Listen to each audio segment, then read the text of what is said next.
Good morning friends. तो आज हम देखेंगे राष्ट्रवाद के बारे में। पिछले क्लास में हम देखे थे रेलवे थ्योरी के बारे में, यानी धन निष्कासन के सिद्धांत के बारे में। आज हम देखेंगे राष्ट्रवाद के बारे में।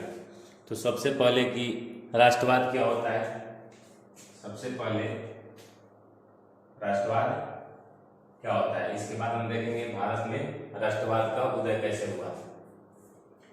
तो राष्ट्रवाद हम बोलते हैं किसी भौगोलिक क्षेत्र में,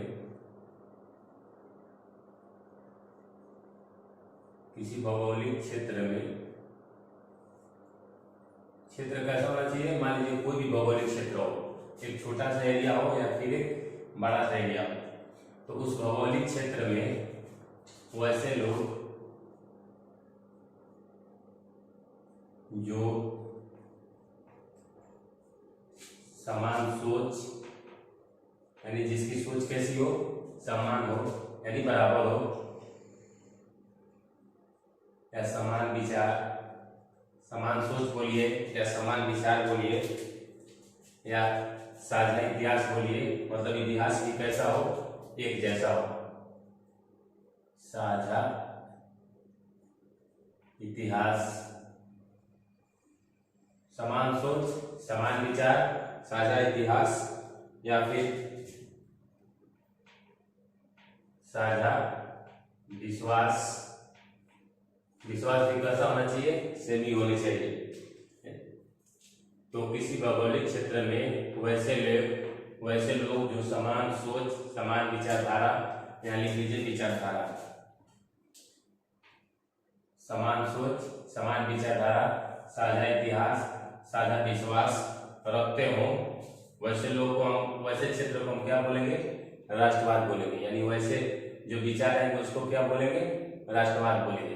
किसी भौगोलिक क्षेत्र में वैसे लोग जो समान सोच, समान विचारधारा, साझा इतिहास और साझा विश्वास रखते हो, साझा विश्वास रखते हैं, उसी को क्या बोलेंगे, हम राष्ट्रवाद बोलेंगे।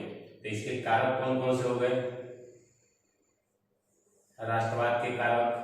तो राष्ट्रवाद के कारक इसी में है, जो इसका डेफिनेशन है उसी में राष्ट्रवाद का कारक है। जैसे किसी भौगोलिक क्षेत्र का होना, पहला भौगोलिक क्षेत्र हो गया, दूसरा का हो गया समान सोच, समान सोच, तीसरा हो गया समान विचारधारा,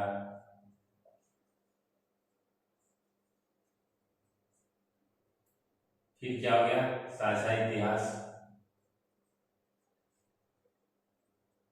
साझा इतिहास, फिर साझा विश्वास,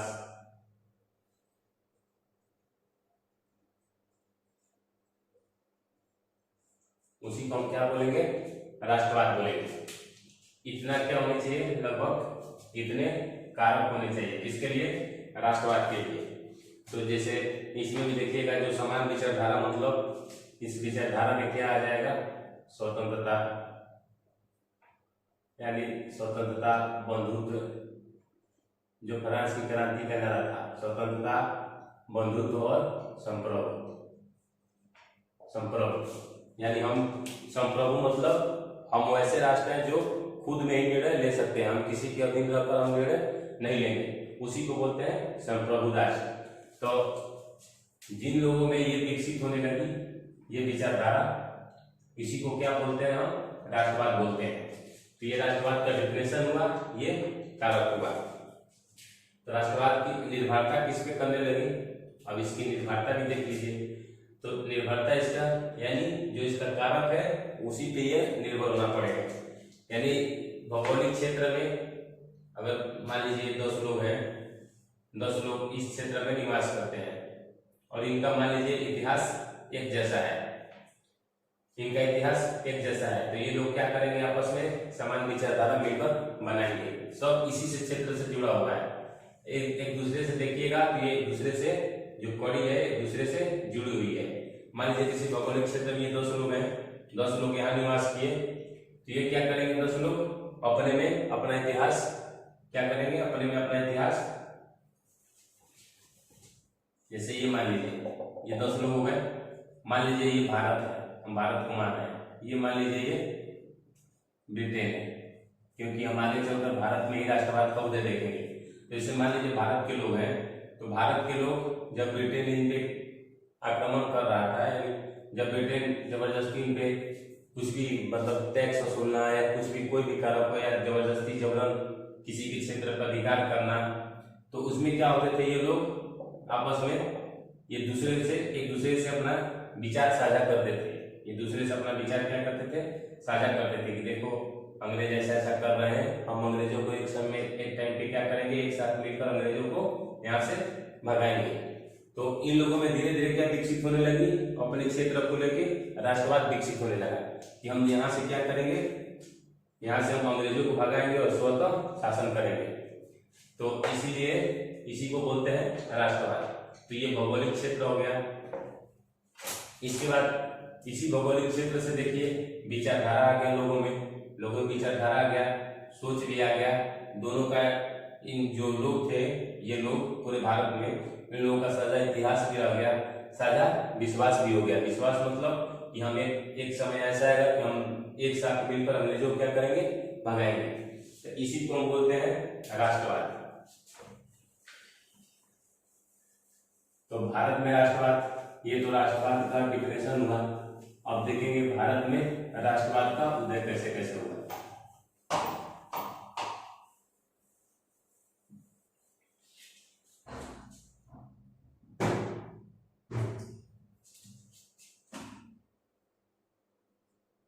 भारत में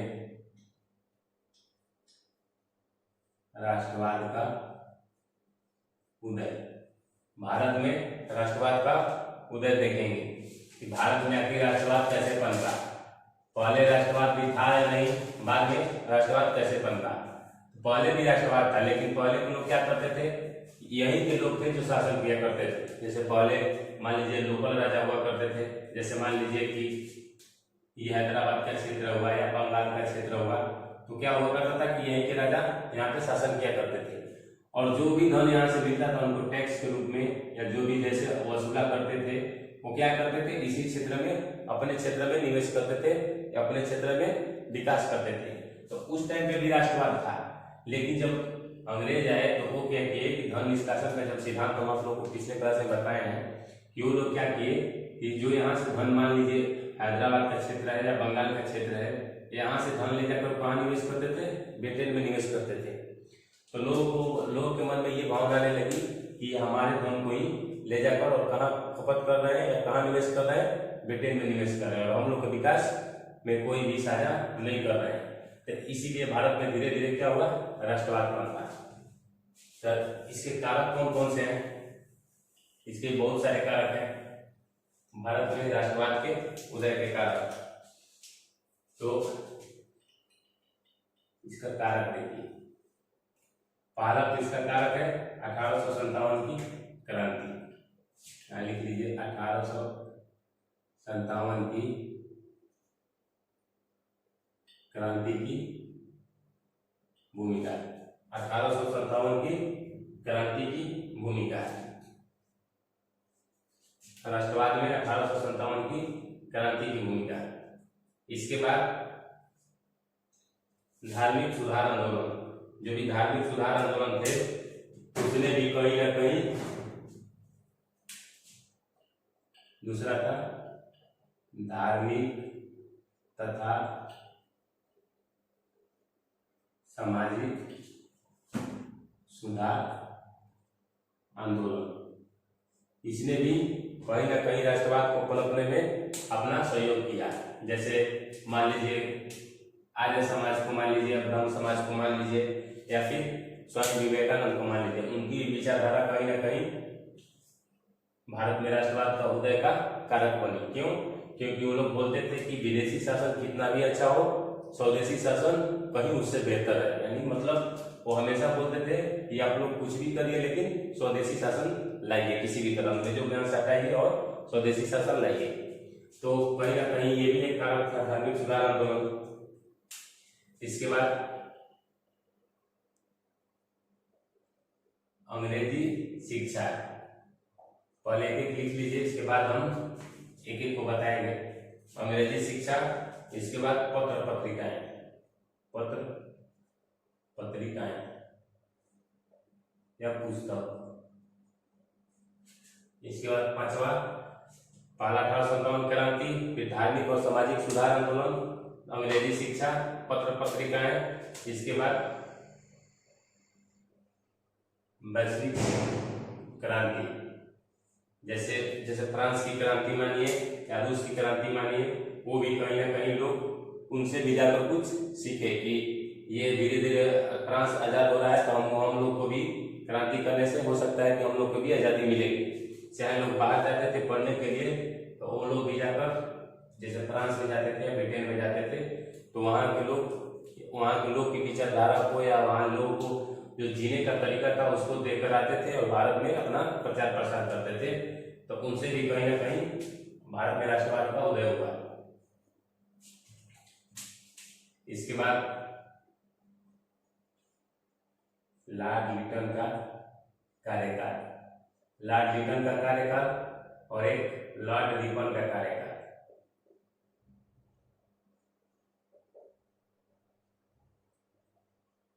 लॉर्ड रिपन का कार्यकाल, इसके बाद डलहौजी की हड़प नीति, हड़प नीति, ये भी कहीं ना कहीं राष्ट्रवाद पनपने में क्या हुआ, सहयोग रहा। किसका?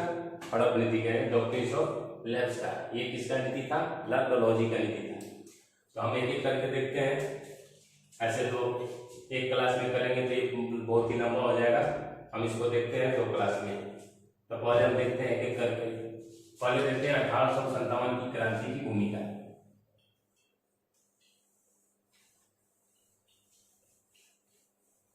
पहले हम देखते हैं कि इसकी भूमिका क्या है। तो ये 1857 की क्रांति की भूमिका, इसमें क्या हुआ कि जब 1857 की क्रांति हुई तो वैश्विक स्तर पे देखिएगा तो ये प्रथम बार हुआ कि भारत में अंग्रेजों के खिलाफ प्रथम बार क्या हुआ, इसमें प्रथम बार अंग्रेजी सत्ता का व्यापक विरोध हुआ।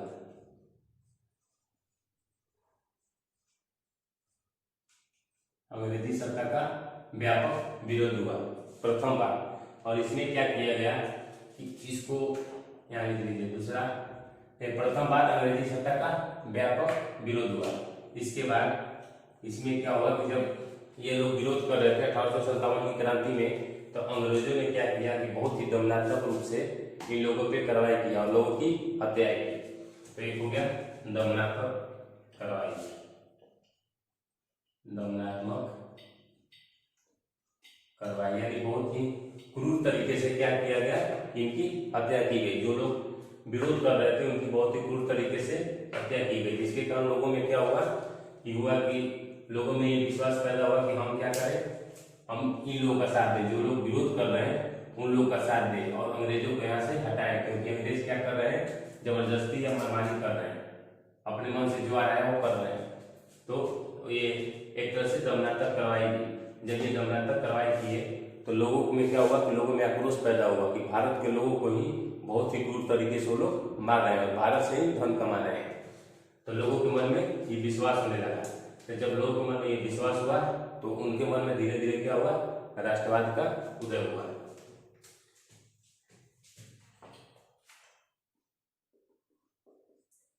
इस क्रांति में जो भी शहीद हुए थे, शहीद लोगों की विचारधारा, जो भी शहीद लोग थे उनकी क्या हो रही थी कि जब ये इनके ऊपर जो किताब लिखी गई, जैसे 1857 में किताब लिखी गई, जैसे आरसी मजूमदार का भी बुक देखिएगा, तो इस क्रांति में जो भी किताबें लिखी गई और जो लोगों की विचारधारा थी, जो लोग शहीद हुए थे उनकी विचारधारा थी कि अंग्रेजों को यहाँ से हटाओ, यानी अंग्रेजों को धीरे धीरे भारत से समाप्ति की ओर ले चलो, यानी इनको अपने देश भेजो और भारत में स्वदेशी शासन लाओ। तो लोग इनकी बुकों को पढ़ते थे, इनकी विचारधारा को पढ़ते थे, और जब इनकी विचारधारा को पढ़ते थे तो इनके मन में भी वो विचार उत्पन्न होने लगता था। तो इन लोगों की विचारधारा भी क्या करी, राष्ट्रवाद में उदय में भूमिका निभाई। इसके बाद तो इस क्रांति में धीरे धीरे क्या हुआ, 1857 की क्रांति के बाद देखिएगा कि 1857 की क्रांति के बाद क्या हुआ, 1858 में, नवंबर 1858 में, 1 नवंबर 1858 में क्या हुआ कि सत्ता परिवर्तन हुआ, सत्ता परिवर्तन हुआ। पहले सत्ता किसके हाथ में था, कंपनी के हाथ में था, लेकिन 1857 की क्रांति के बाद ये सत्ता किसके पास चला जाता है, क्राउन के पास। ब्रिटेन में क्राउन होती थी, राजा होता था, उनके पास ये चला गया, क्राउन के पास। जब ये सत्ता क्राउन के पास चला जाता है तो उन्होंने क्या किया, उस टाइम पे कौन क्राउन थी, महारानी विक्टोरिया। महारानी विक्टोरिया, महारानी विक्टोरिया ने देखा कि अंग्रेजी सत्ता का क्या हो रहा है, भारत में विरोध होना शुरू हो गया है। तो वो सोच रही थी कि अगर हमको यहाँ से बहुत अत्यधिक धन कमाना है और यहाँ पे विरोध हो रहा है भारत में, तो हम कैसे भी करके विरोध को बंद करें, तभी हम क्या कर सकते हैं, अत्यधिक दिन तक रह सकते हैं और भारत अत्यधिक दिन तक ब्रिटेन का उपनिवेश रह सकता है। तो महारानी विक्टोरिया ने क्या किया, एक घोषणा पत्र जारी किया। घोषणा पत्र जारी किया किसने, महारानी विक्टोरिया ने। कहाँ पे ये घोषणा पत्र कहाँ तैयार हुआ, इलाहाबाद में।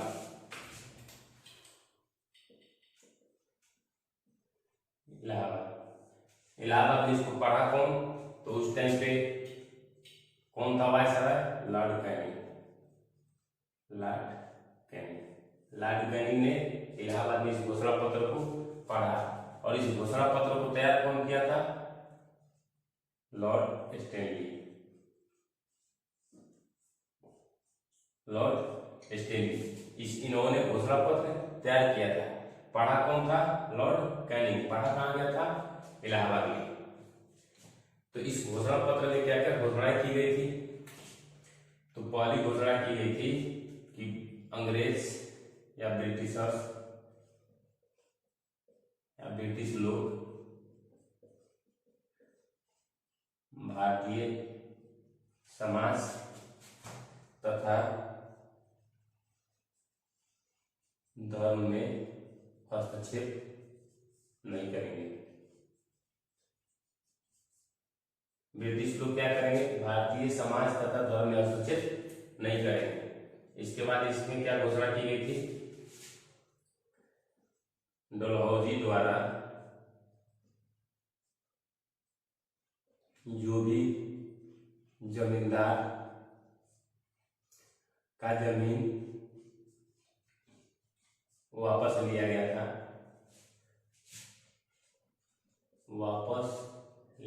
था, उनको फिर से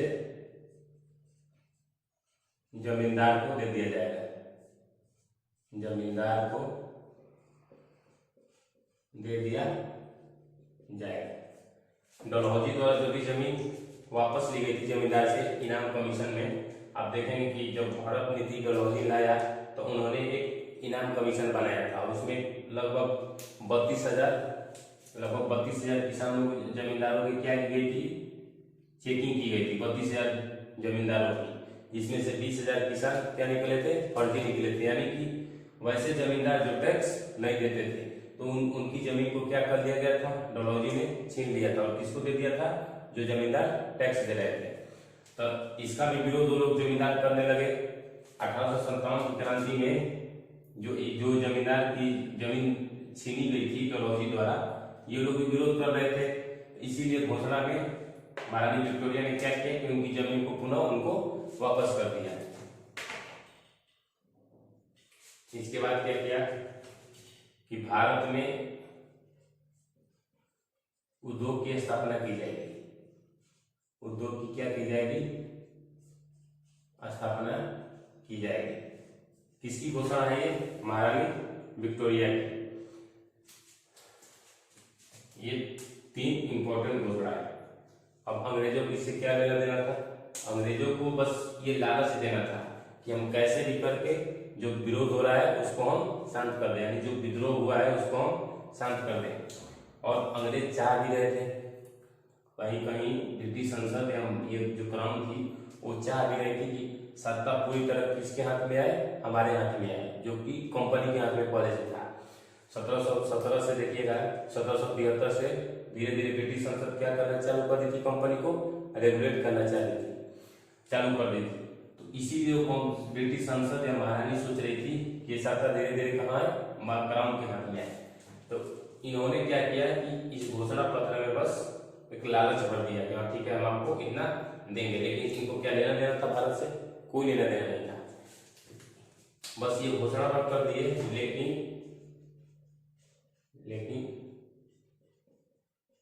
सरकार यानी अंग्रेजी सरकार ये देने में असफल रही। सरकार ये देने में क्या रही? असफल रही। तो जब असफल रही इसका मतलब कि फिर से लोगों के मन में हुआ कि ये महारानी विक्टोरिया की घोषणा है, इसके बाद भी हमको कुछ नहीं मिल रहा है। तो धीरे धीरे फिर से लोगों के मन में क्या हुआ, राष्ट्रवाद का उदय होने लगा। इस घोषणा के बाद भी हमको कुछ नहीं मिल रहा है, इसका मतलब हम लोग को जो है ब्रिटेन के लोग या ब्रिटिश लोगों को यहाँ से भगाना ही पड़ेगा, क्योंकि जो महारानी कह रही है, महारानी के कहने के बाद भी हम लोग को कुछ नहीं मिल पा रहा है। इसका मतलब कि इन लोगों के यहाँ से भगाएंगे तभी हम लोग को कुछ मिलेगा। तो इसी तरह से धीरे धीरे लोगों में क्या हुआ, राष्ट्रवाद का उदय हुआ। तो ये 1857 की क्रांति की भूमिका थी। 1857 की क्रांति की भूमिका ये थी। इसके बाद हम देखते हैं, इसको मिटा देते हैं।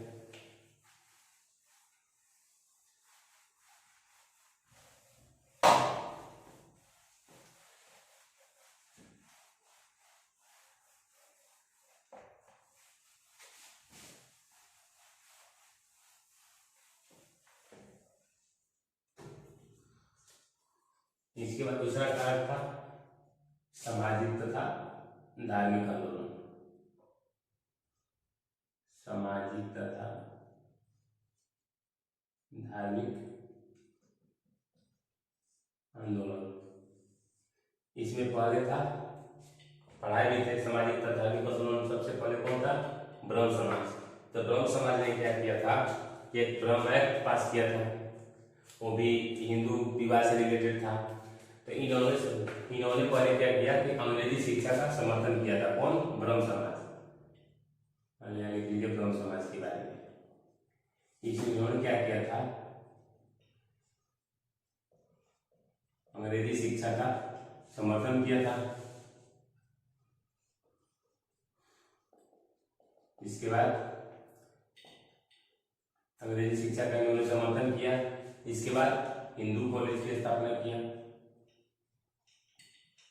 हिंदू कॉलेज की स्थापना कहाँ पे? कलकत्ता में। किसकी मदद से? डेविड हेयर की मदद से। तो अंग्रेजी शिक्षा से क्या लेना देना है? आगे हम लोग तो अंग्रेजों का विरोध कर रहे हैं, तो फिर इससे क्या लेना देना? तो जब इन्होंने अंग्रेजी शिक्षा का समर्थन किया तो लोग क्या किए कि धीरे धीरे ये लोग बाहर जाकर अंग्रेजी शिक्षा में अपना शिक्षा लेने लगे, यानी अंग्रेजी में अपना पढ़ाई करना शुरू कर दिए। और जब ये अंग्रेजी में अपना पढ़ाई शुरू कर दिए, जब बाहर जाकर, तो ये लोग जैसे ब्रिटेन मान लीजिए कोई गया पढ़ने, तो वहाँ के लोगों का रहन सहन, वहाँ के लोग की विचारधारा इन लोगों के मन में भी आने लगी। और जब लोग वहाँ से पढ़कर पुनः वापस आए भारत, तो वही विचारधारा के लोग क्या करने लगे, पूरे भारतीय में विस्तार करने लगे, यानी पूरे भारतीय में बताने लगे कि हाँ देखिए ब्रिटेन में लोग ऐसे रहते हैं, ब्रिटेन में इतना शोषण नहीं होता है, ब्रिटेन में लोग जो चाहे वो मन करते हैं, सब अपने अपने मन के मालिक हैं, किसी पर किसी का हस्तक्षेप नहीं है। तो अंग्रेजी शिक्षा से भी फायदा हुआ हमको। अंग्रेजी शिक्षा का समर्थन किसने किया था? ब्रह्म समाज ने किया था। इससे भी क्या हुआ, राष्ट्रवाद का उदय हुआ। हिंदू कॉलेज की स्थापना की, कहाँ पे? कलकत्ता में। और वहाँ पे भी किस मीडियम में एजुकेशन दी जाती थी? इंग्लिश मीडियम में एजुकेशन दी जाती थी। इसके बाद इन्होंने क्या किया, पत्रकारिता की स्वतंत्रता की बात की थी। पत्रकारिता की स्वतंत्रता पत्रकारिता की स्वतंत्रता, जब पत्रकारिता स्वतंत्र हो जाएगी, जब मान लीजिए किसी राजा के अंडर में नहीं रहेंगे या फिर ब्रिटिश के लोग के अंडर में नहीं रहेगी, तो लोग क्या करेंगे, बहुत सारे पत्रिकाएं निकालेंगे और उसमें अपनी दुर्दशा को लिखेंगे। तो लोग क्या करते थे कि अपनी दुर्दशा को पत्र पत्रिकाओं में लिखते थे और बाकी लोग क्या करते थे, उस पत्र पत्रिकाओं को पढ़ते थे। पढ़कर क्या करते थे, उन लोग भी इन लोगों के प्रति, किनके प्रति, इन जो लोग, जैसे मान लीजिए कि 10 लोग दुखी हैं, बाकी लोग ये 10 लोग मान लीजिए बंगाल में, और मान लीजिए ये 10 लोग मुंबई में हैं। मान लीजिए मुंबई के लोग दुखी नहीं हैं, लेकिन बंगाल के 10 लोग दुखी हैं। ये कैसे हैं, भारतीय और ये भी भारतीय है। तो यहाँ से मान लीजिए पत्र पत्रिकाएं निकली, ये पत्र पत्रिकाओं का क्या हुआ, प्रकाशन कहाँ से हुआ, बंगाल से, लेकिन इनको कहाँ तक फैलाया गया, मुंबई में भी डिस्ट्रीब्यूट किया गया। यहाँ भी लोग पढ़े, तो ये लोग भी तो भारतीय हैं, ये लोग भी भारतीय का दर्द समझ रहे हैं। तो इन लोगों में भी क्या हुआ कि हम लोग 10 लोग मिलकर हम किसका साथ हैं, जो बंगाल के 10 लोग हैं, हम लोग उनका साथ हैं। इसी तरह से लोग क्या हुए, एक दूसरे से जुड़ते गए, किसके थ्रू, पत्र पत्रिकाओं के थ्रू, जिसके कारण क्या हुआ कि राष्ट्रवाद का उदय हुआ। इसके बाद देखेंगे, ये तो ब्रह्म समाज के बारे में था। अब देख लेते हैं आर्य समाज के बारे में। आर्य समाज यानी दयानंद सरस्वती के बारे में। इन्होंने सबसे पहले क्या बोला था, वेदों की ओर लौट चलो, वेदों की ओर लौट चलो, वेदों की ओर लौट चलो। और वेद कहाँ पढ़ाया जाता था, भारत में। तो लोग क्या किए कि इनकी विचारधारा को जब पढ़े दयानंद सरस्वती को, तो लोग क्या किए कि अंग्रेजी शिक्षा का बहिष्कार करने लगे, और बहिष्कार करके किसके तरफ आने लगे, वेद की तरफ आने लगे। तो जब वेदों की तरफ आने लगे तो सबकी विचारधारा किस तरफ होगी, एक ही जैसी होगी। यानी मान लीजिए एक टीचर को, मान लीजिए एक टीचर 10 स्टूडेंट को पढ़ाता है, तो 10 स्टूडेंट को एक ही जैसा शिक्षा मिलेगा, टीचर एक ही जैसा शिक्षा देगा। तो उसी तरह जब बाकी लोग वेदों की ओर लौट चलो जब नारा दिए, तो जो लोग यहाँ से जुड़ रहे थे उन लोग की विचारधारा कैसी हो रही थी, एक जैसी हो रही थी। तो जब विचारधारा एक जैसी होगी, हम आपको पहले बताए हैं कि विचारधारा भी क्या है, कारक है। तो जब विचारधारा एक जैसी हो जाएगी तो उससे क्या होगा, राष्ट्रवाद का उदय होगा। और इन्होंने कहा था, दयानंद सरस्वती ने, कि विदेशी शासन कितना भी अच्छा हो, कितना भी अच्छा हो, स्वदेशी शासन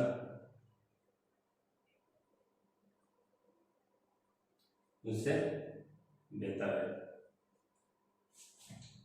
विदेशी शासन कितना भी अच्छा हो, स्वदेशी शासन उससे बेहतर है। इसका मतलब ये किधर की तरफ जोर दे रहे हैं, स्वदेशी की तरफ जोर दे, यानी कैसे भी करके आप अपने स्वदेश की तरफ लौटिए।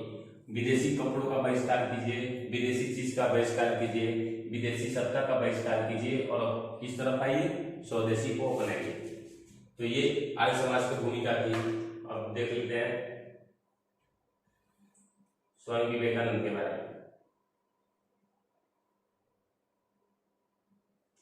स्वामी विवेकानंद के बारे में इन्होंने क्या किया कि जब ये शिकागो में भाषण दे रहे थे, हाँ 1893 में जब ये शिकागो में भाषण दे रहे थे, तो इन्होंने ही भारत को विश्व में अध्यात्म का लोहा मनवाया। भारत को विश्व में अध्यात्म का लोहा मनवाया। तो लोगों को मन में ये विचार होने लगा कि वो जो भारत, अगर विश्व के लोग भारत को मान रहे हैं, इसका मतलब भारत जैसा कोई देश ही नहीं है। तो लोग क्या करने लगे कि अपने भारत देश को बचाने लगे और भारत देश का ही प्रचार प्रसार करने लगे। इससे भी क्या हुआ, राष्ट्रवाद का उदय हुआ। इसके बाद लोग अपनी संस्कृति से जुड़ने लगे। जब ये अपना 1893 में भाषण दे दिए थे और वहां पे भारत को विश्व का गुरु माना गया, तो लोग क्या हुए, लोग अपनी संस्कृति अपनी संस्कृति या धर्म का प्रचार प्रसार करने लगे। प्रचार प्रसार करने लगे। इससे भी क्या हुआ कि राष्ट्रवाद का भावना लोगों में पनपा। इसके बाद युवाओं में धर्म, साहस, बलिदान का जोश भरा गया। किसका? धर्म के बारे में, साहस के बारे में और बलिदान के बारे में। इसके कारण भी क्या हुआ, लोगों में राष्ट्रवाद का उदय हुआ। इसीलिए देखिएगा तो रविन्द्रनाथ टैगोर ने कहा है कि अगर भारत को जानना है तो आप स्वामी विवेकानंद को पढ़िए। किसने कहा है? रविन्द्रनाथ टैगोर ने कहा है कि अगर भारत को जानना है तो आप स्वामी विवेकानंद को पढ़िए।